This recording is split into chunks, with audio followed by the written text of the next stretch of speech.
Good afternoon, everyone, and welcome to this, the second of our exciting new series for our alumni, Meet the Researchers, Cultural Connections. My name is Frank Finlay.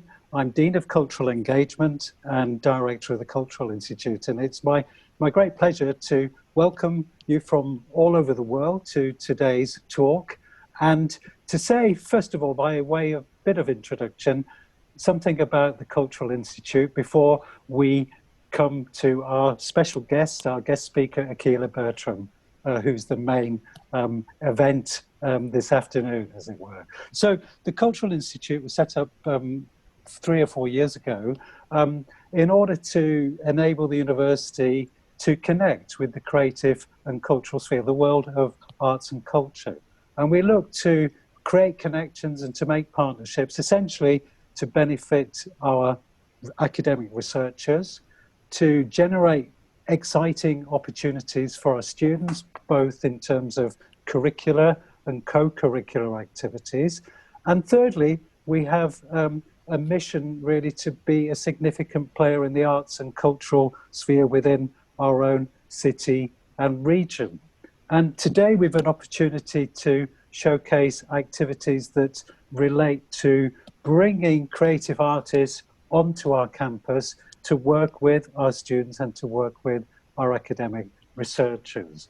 This has a rich and rather long tradition, which goes back to the 1950s and the so-called Gregory Fellowships, which were set up by Eric Gregory. These were groundbreaking in their day, in effect pioneering a model of having an artist in residence with the university.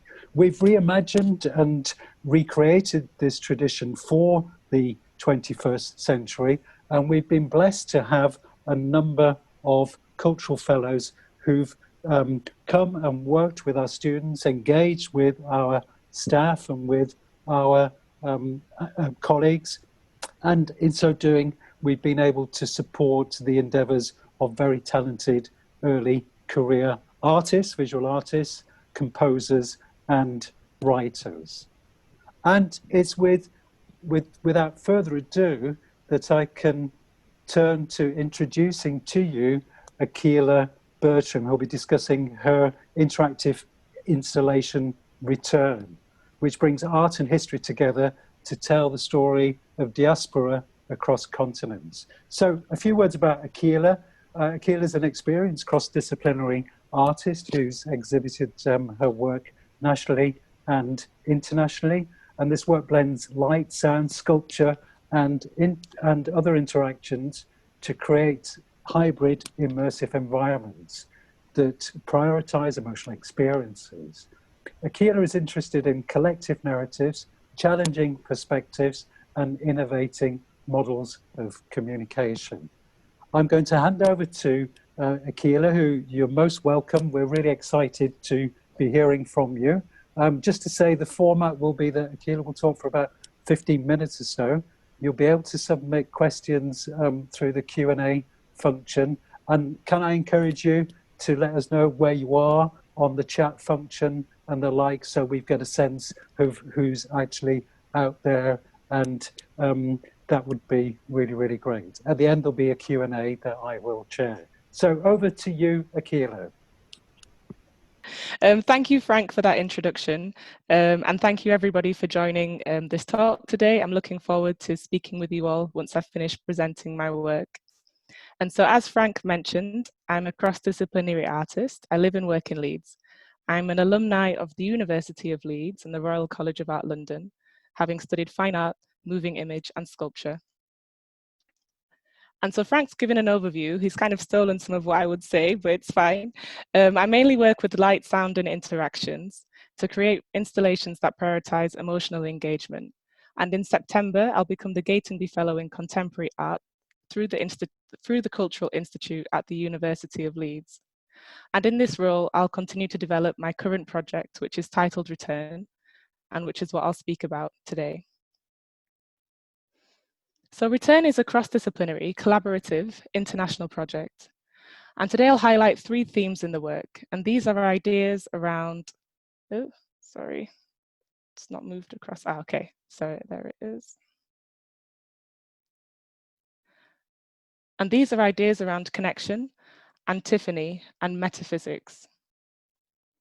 So I'm speaking about these themes in relation to the movements, histories, and relationships of people of African descent. Throughout the presentation, I'll be using the terms African diaspora and Black Atlantic interchangeably to refer to people of African descent dispersed and disrupted by the transatlantic slave trade and living in the Americas, the Caribbean, Europe, and West Africa. Personally, I approach the Black Atlantic or the African diaspora from a pluralistic point of view in a way that can accommodate our infinite ways of being. We're a group with a vast array of cultures, similarities, and differences, existing in a multitude of contexts with varying dynamics. In relation to this, please note that if I use the terms us, we, or our, I'm not speaking on behalf of all Black people, but I'm using this term to be inclusive of anyone who would identify or resonate with similar ideologies and desires expressed in this talk. This work is heavily influenced by my personal experiences, my encounters in various locations over the last few years: Jamaica, Trinidad and Tobago, the United States, Canada, Ghana, and Ethiopia. Digitally, we've also become increasingly exposed to life in a variety of locations that extend our understanding of what the African diaspora looks like. So I'll give you a brief overview of the vision for the project before going into the themes that I mentioned before. Return will result in a network of connected interactive installations in public spaces across key sites in the African diaspora. Through a combination of digital technology, haptic interactions, and healing practices, Return will allow people in these locations to create a sense of shared space and engage in emotionally charged experiences. The project is really combining thinking around shared narratives and experiments in new media to develop relationships within the African diaspora. Return was inspired by visits to Elmina Castle, Ghana, in 2018 and 2019. The project explores the emotional and ideological implications of the numerous doors of no return across the West African coast and the significance they may embody for the Black Atlantic. Elmina Castle was one of numerous slave castles that were used to imprison enslaved Africans before they were trafficked across the Atlantic. An estimated 12.5 million people trafficked over the course of 400 years. After my first visit to Elmina, I found it really difficult to articulate what I felt about the experience for quite a long time. And to be honest, it's something that I still find very difficult to put into words. It's a place of palpable pain and degradation, and unpacking this experience of being rendered speechless when confronted with quite a painful aspect of your narrative, and then not having the mental or physical spaces to express what that encounter meant, led to a series of questions. So the first question that arose: what are the options for engagement if you want to engage but can't physically visit sites from your heritage? I think this is a question that could be familiar for a lot of people, not just people from the African diaspora, particularly if the land of your birth is different to that of your parents or your grandparents, or even from your own children. Standing in Elmina and trying to calculate the impact of a 400-year loss of life, compounded by the descendants of those that were trafficked, being subjected to some of the most horrific and despicable crimes against humanity, the second question arose: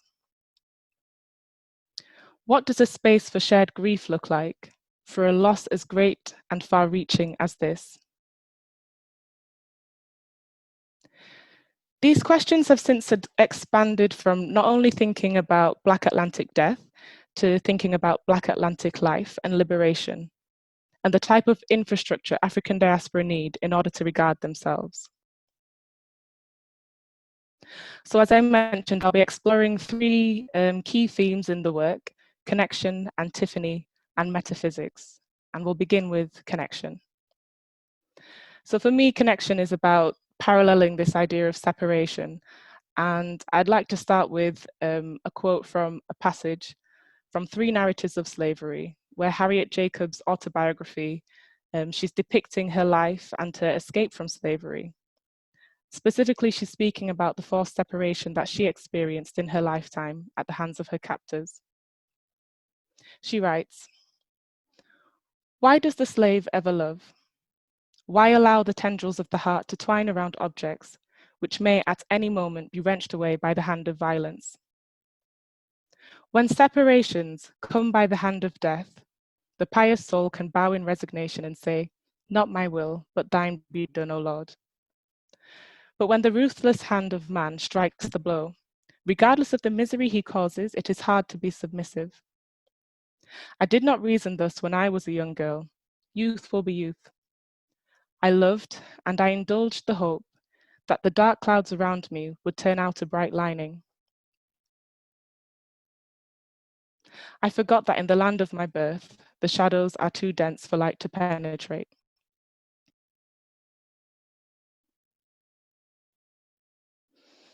I believe the idea of connection, of enhanced emotive connection across borders, cultures, and languages, is particularly significant for the Black Atlantic, in direct response to the history of traumatic separations that were fundamental to the systems of chattel slavery, colonialism, and their subsequent white supremacist structures that still pervade today.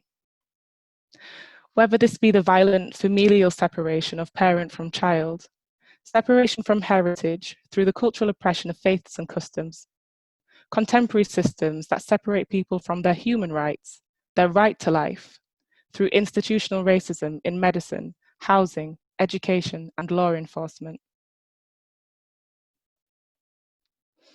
In order to counteract the divisive separations inflicted upon any oppressed group, it is imperative to create spaces to connect and revitalize. With regards to connection, return responds to the practical question of our physical separation by allowing disparate groups with a common narrative to share space.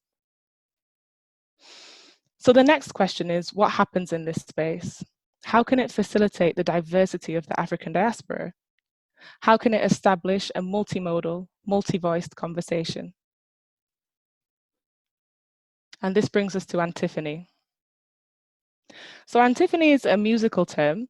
Antiphonal music is music that's performed by two choirs or which has multiple different instruments interacting or singing or making alternate musical phrases.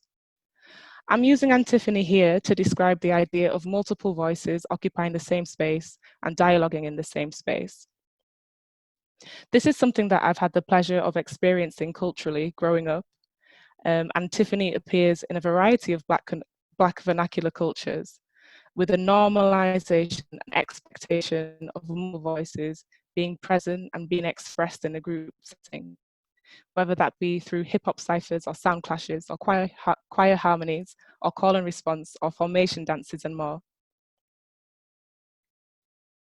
In The Politics of Regret, Jeffrey K. Olick writes, "Accounts of the collective memory of any group or society are usually accounts of the memories of some subset of the group, particularly of those with access to the means of cultural production or whose opinions are more highly valued." With that in mind, I would ask, how do we escape the one-size-fits-all, flattening effects of the single narrative, and instead embrace a story with multiple authors? One of the key questions that Return is seeking to answer is, how do you make something that is modular enough to be flexible and relevant in its local context, but consistent enough to be commonly understood across multiple contexts? In the immediate future and across the lifespan of Return, I'll be seeking ways to facilitate intersectional contribution to the creation of the installations. At the moment, this looks like answering questions such as who feeds into the work, how accessible are the processes for contributing and informing the work, and what are the platforms for community collaboration, for local voices to speak to international ears and engage in a reflexive relationship between the known and the local, and the unknown and the international.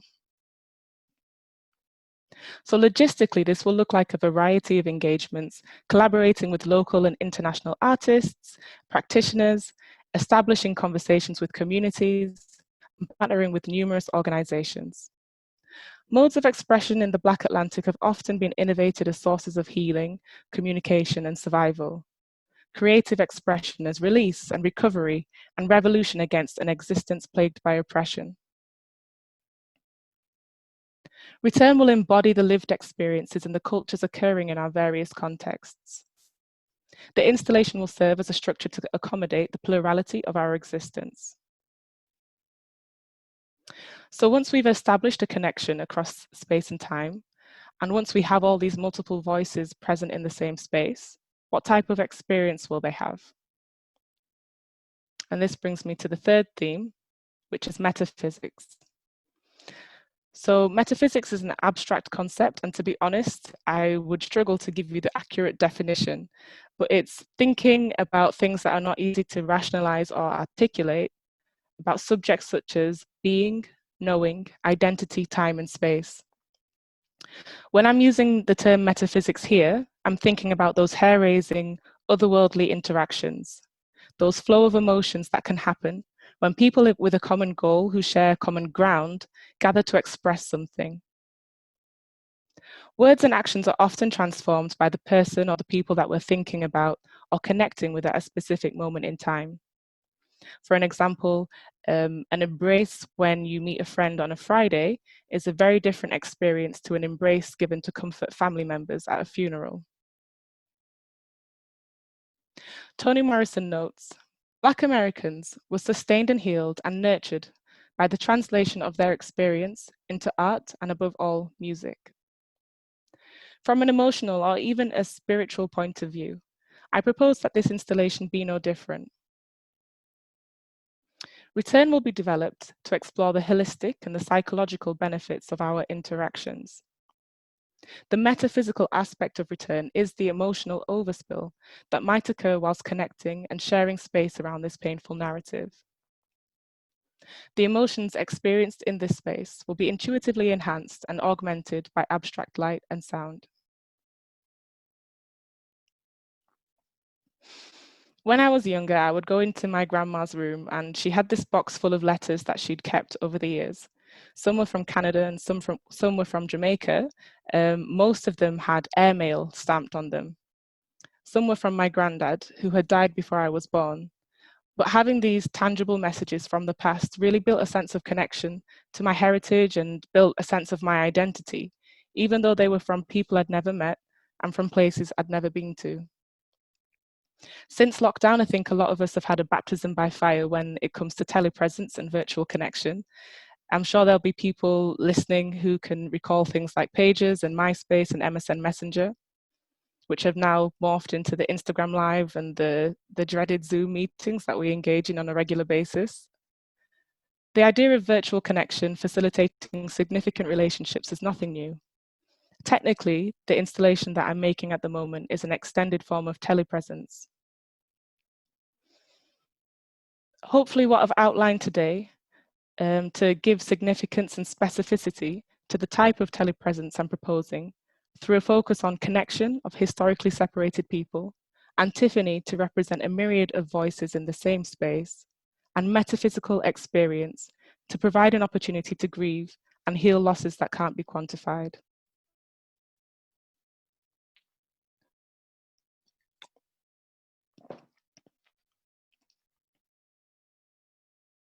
So I conceptualized this work whilst I was on residency with Invisible Flock, and I developed a prototype with technologist Simon Fletcher.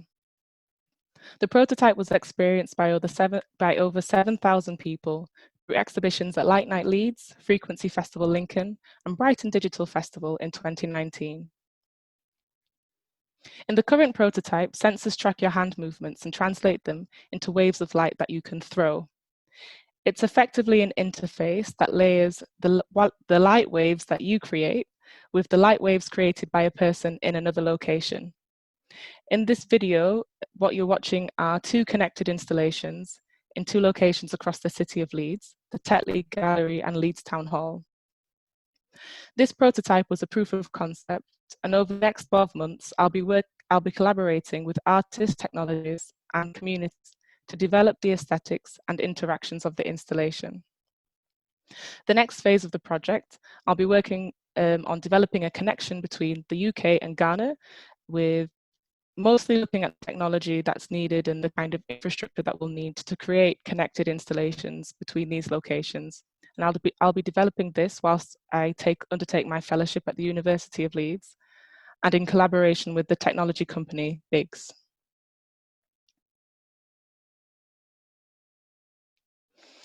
So I'm excited to see Return evolve. It's very much at the foot of a mountain, and I'm waiting to make this ascent.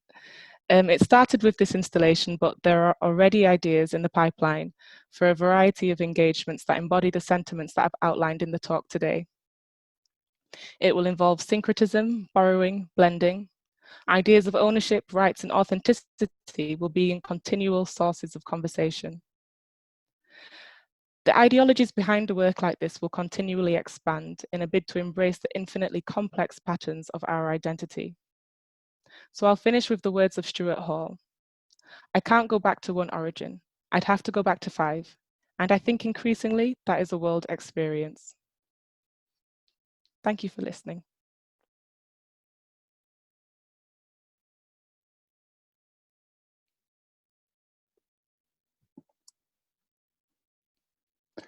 Thank you very much, Akeelah. That was absolutely fascinating. I found it was theoretically really rich, I thought, and some of the visuals were really stunning. We've got a few questions coming in on the Q&A function. Can I encourage folk out there to submit some more, just perhaps to give people a little bit of time to gather the thoughts? I'm going to exercise my chair's privilege with an opening question, and just invite you to share with us what you found to be, I suppose, the most significant challenges when you embarked on this project.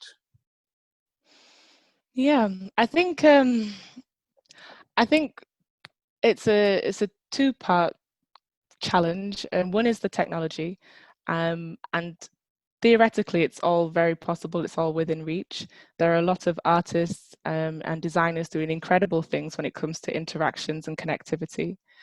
And I think it was not becoming overwhelmed or led astray, I suppose, with the fantastic things that technology can do, and keeping in mind the actual point of the connection and the reason why the interactions are important, and trying to infuse them with, I suppose, some more traditional forms of togetherness, group structures that come from a variety of Black cultures, and see if there's a way to marry these together.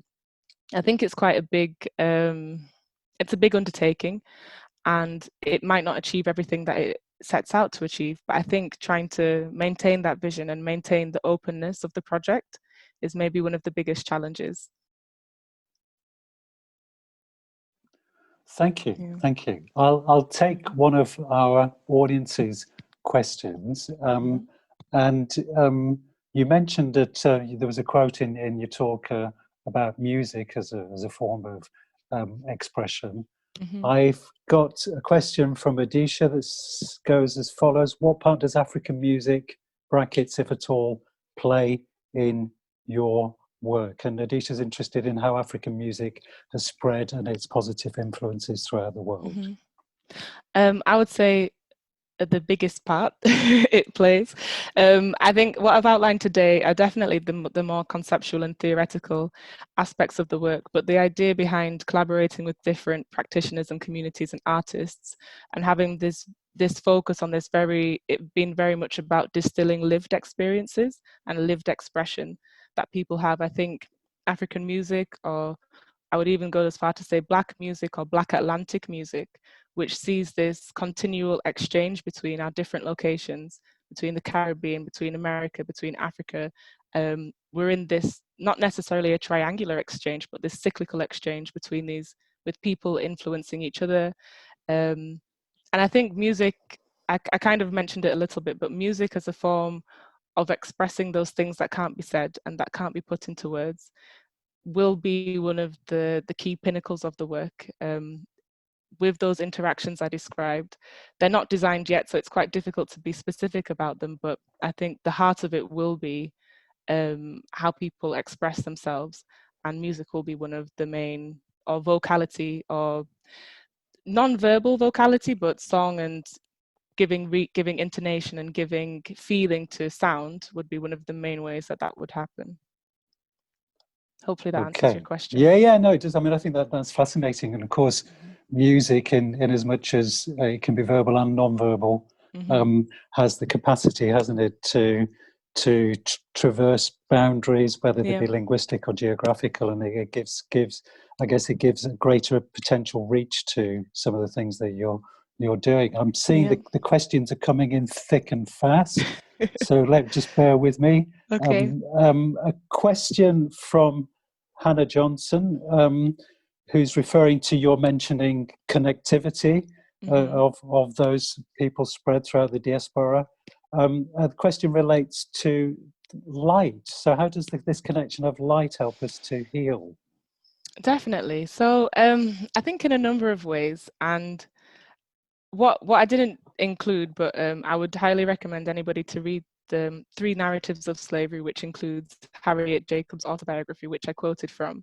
Throughout her autobiography, she uses light to parallel and to expand on what her mental and emotional state is. I have a few quotes which I can probably add into the reference list, but this idea that light is universal, and light being throughout history been used as this representative of something that's greater than ourselves, as something that's commonly experienced. I think light and its potential to heal, or to abstract light, its potential to hold things. So with a lot of my previous works, I'm using abstract light in order that people can bring their own references and their own experiences and imbue those experiences in the visuals that they're experiencing. I often avoid figurative things because of that. I'd like people to take whatever emotions that they're having and kind of offload them into the visual spaces that I make. And I think light will be used in the same way in this installation. I spoke a little bit about the idea that as you're experiencing these emotions, that you're going to be augmenting them or extending them through the light that's going to be reacting to your gestures. I'm not sure if that answers it entirely, but no, that's a really good, Thank you, Hannah. really good answer. Thanks, Hannah. And if I'm kind of trying to link things up thematically, there's a question about photographs. Photography is sometimes referred to as painting with light. So the question specifically is how do your return photographs? This question from Elaine Barrow that are currently on Instagram. How do these photographs relate to the research for the project? And will they be built on in some way during the project? Yes, so I think the idea, I kind of briefly mentioned that whilst this installation that I've spoken about today was the conception or the first iteration of what the project might be, I think the work expanding into different mediums to represent its ideologies or what it's intending to do is definitely something that's going to be explored. And one of the ways I'm looking at that at the moment on my Instagram is looking at different documents that I've made in the different places that I've visited, which try and embody this kind of globally, we're existing in all these different places and we're having all our unique live experiences, but at the same time, there's common themes that might run throughout those experiences. And I think photography is an amazing way to do this. There are a lot of archivists on Instagram in particular who do this beautifully, much better than I'm doing at the moment, and are able to look at Black existence in our different locations through the medium of photography and really expand on that. Thank you. So if we take that word location, it takes us to the issue of place, and there's a fascinating question, in fact a series of questions from Jodie Chun that I'll try and get through. So Jodie references your mentioning a castle in Ghana as a place of pain and degradation, and she mentions that clearly there are other places around the world where that is also the case. And her question's just disappeared from my particular screen now. which is not helpful either to Jodie, who asked it, nor to me asking I you, think I or can. I indeed think I've yourself. seen it. Yes, can you see it there? Yeah, sorry, I've just clicked on it. it's Yeah, come there. back. So the question really is, how is this feeling of pain transmitted? How do you think the pain actually comes across to us when we visit these places, as many people do? I mean, there's as you will know, there's a whole kind of trend and scholarship being done on places of so-called dark tourism where we encounter this oral pain. Could I invite you to say a few words about the transmission of that? How do you think that actually works, perhaps? Yeah, I think I don't know how I feel about places being bad, and I do think it is a lot of the time it's about your knowledge of that place. But I think I suppose in this respect, it's about how that place ties into your story, how it ties into your personal narrative, and how it ties into your regard for yourself in the wider world. I think some of the other places I visited were the African Burial Ground in New York. And again, for many years, people had been building on that ground. Broadway's built on it. And you don't go to Broadway and think, oh my gosh, all these hundreds of enslaved Africans are buried here and they've just built on top of it. But I think it's quite, when you do get that narrative and you're able to visit a physical place of your narrative, it makes a big difference. And I suppose that's why people take pilgrimages, or even in Berlin, where you have the stones with where Jewish families were living in different buildings, and you're able to go and build a physical picture of your narrative. I think that's where the emotion comes from. And part of the project is thinking about, if it would provide you with some kind of closure to visit a place like that, but you can't afford to go there, or it's not possible to travel, how else can you engage with the physicality of that space and the kind of closure that might arise from visiting that space? I'm just kind of, I think, yeah, I do think it's the knowledge that causes us to feel it. But I think what's interesting with this project is, even though it's looking at a historical starting point, which was 400 years ago, I don't think the impacts of that narrative are over. I mentioned it a little bit when I was talking a little bit about institutionalized racism. I think the pain of being oppressed because of a factor of your identity that's out of your control is still very much experienced by a lot of people, for a lot of different reasons. Yeah. So I think even if you're not thinking specifically of Almina, you are thinking about the pain of a loved one that you've lost, or an event that's happened to you because of your color or because of your ethnicity that shouldn't have happened. And I think it's that kind of universal thread of loss, or universal thread of pain, that I'm interested in providing a space for. Okay, thank you. Can I jump over? There's an interesting question that you'll see from Ginny Rawlings around the ideas around the haptic, sense of touch and the like. And specifically, she's wondering, Ginny's wondering how this relates to the interactive installations. Yeah, so I think I'm interested in haptic. Haptic being like using interactions that can extend touch, or use touch to enable, or to enable interactions. I'm interested in using them to increase a sense of presence. So whether it's vibrations that are tracking the location of you or the person in the other location and making you feel like they're physically present with you, or even things like wind that are giving a sense that when the emotions are rising in the space through your vocality, that there's air moving. And I think it's haptic interactions in this sense are all about those more metaphysical elements of the work, and how it can feel like you're with people even if you're not physically with them. I hope that answers the question, Ginny. Thank you. Yeah, thank you. I mean, kind of coming at that perhaps from a different direction, Pam Johnson is wondering how far the tech might actually validate distance or disconnection more than connection. So thinking about the Ghana-UK connection distance, do you envisage questions how you might manage this, or perhaps you don't share the view that this is potentially kind of problematic?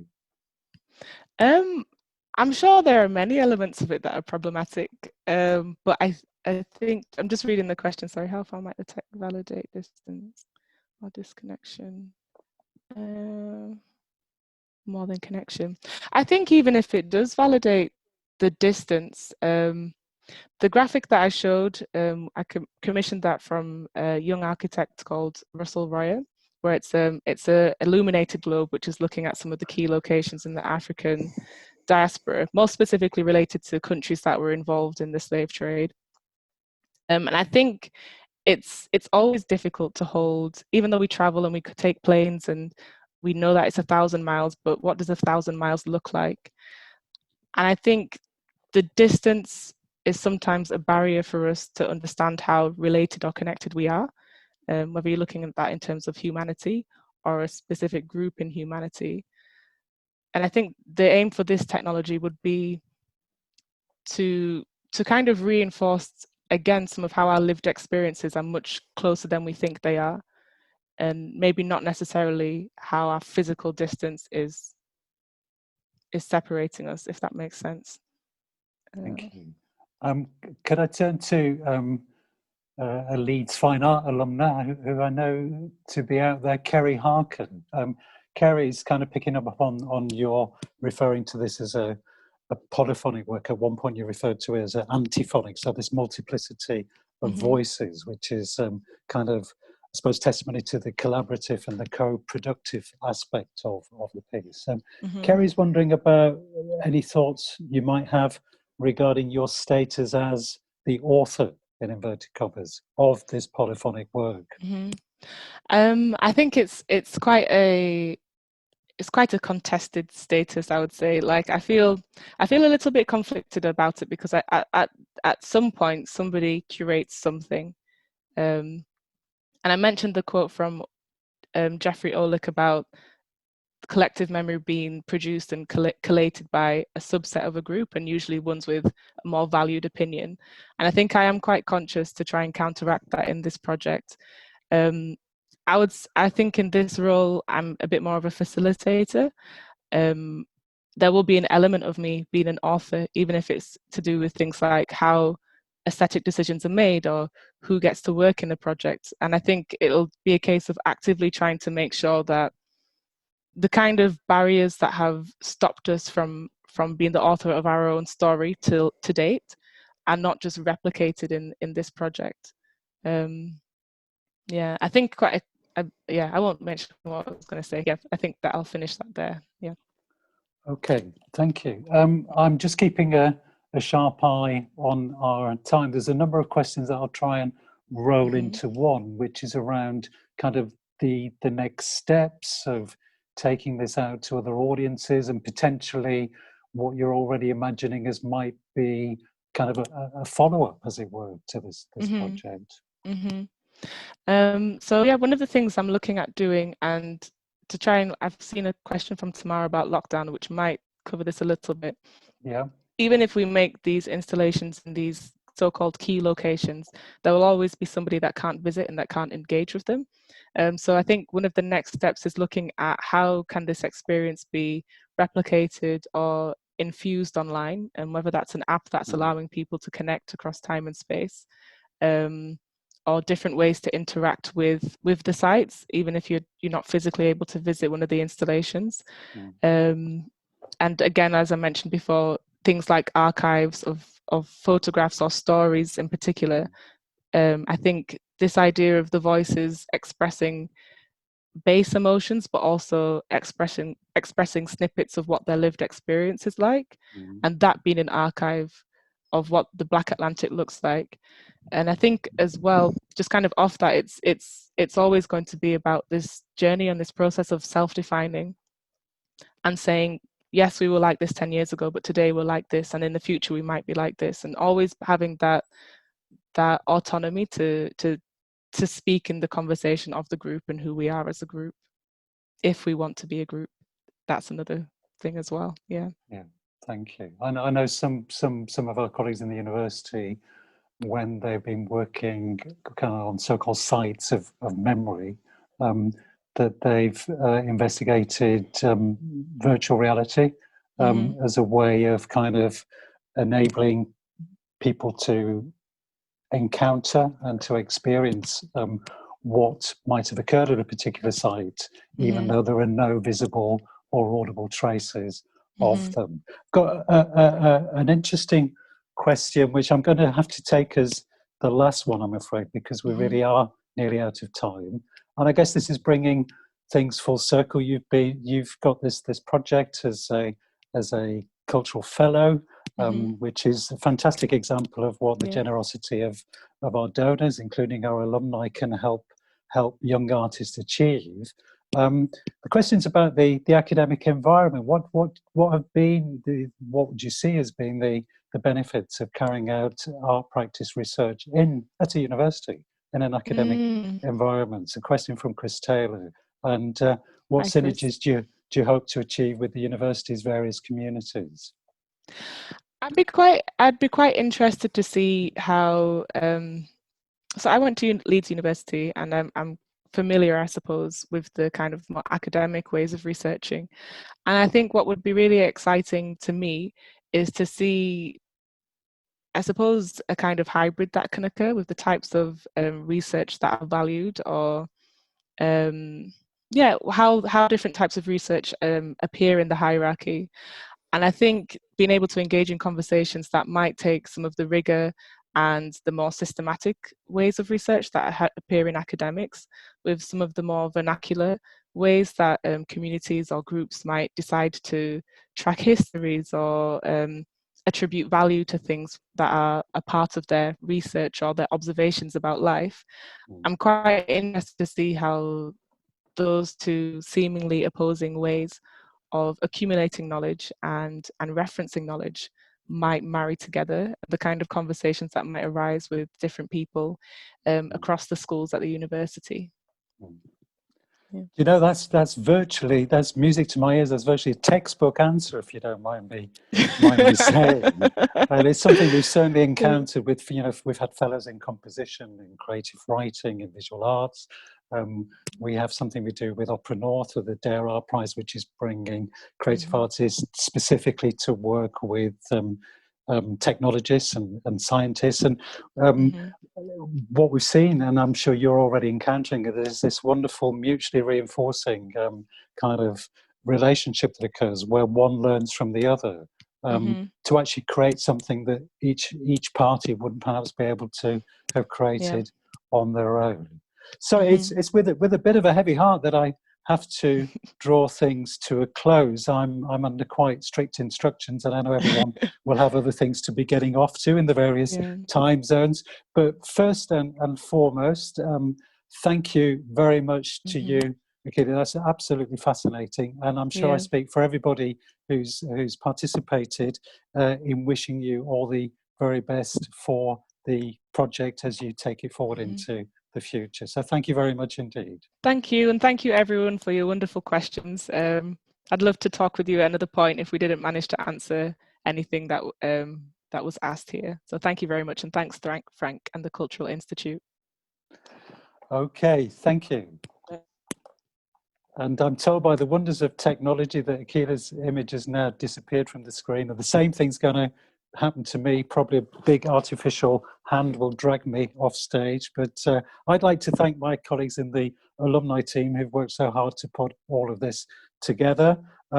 We are going out again on the 18th next week, when we'll be talking about changing the story. This is I can really recommend, this is an absolutely fascinating project that's been active with young people using filmmaking to help them in the challenges of rebuilding society post-conflict, active in 27 countries. So if you have time next Tuesday, UK time 12:30 to 1:15, I hope as many of you will be able to dial in again. So in the meantime, from a very hot and uncommonly pleasant summery Yorkshire, the very best wishes to you all, and thank you again for your interest. Goodbye.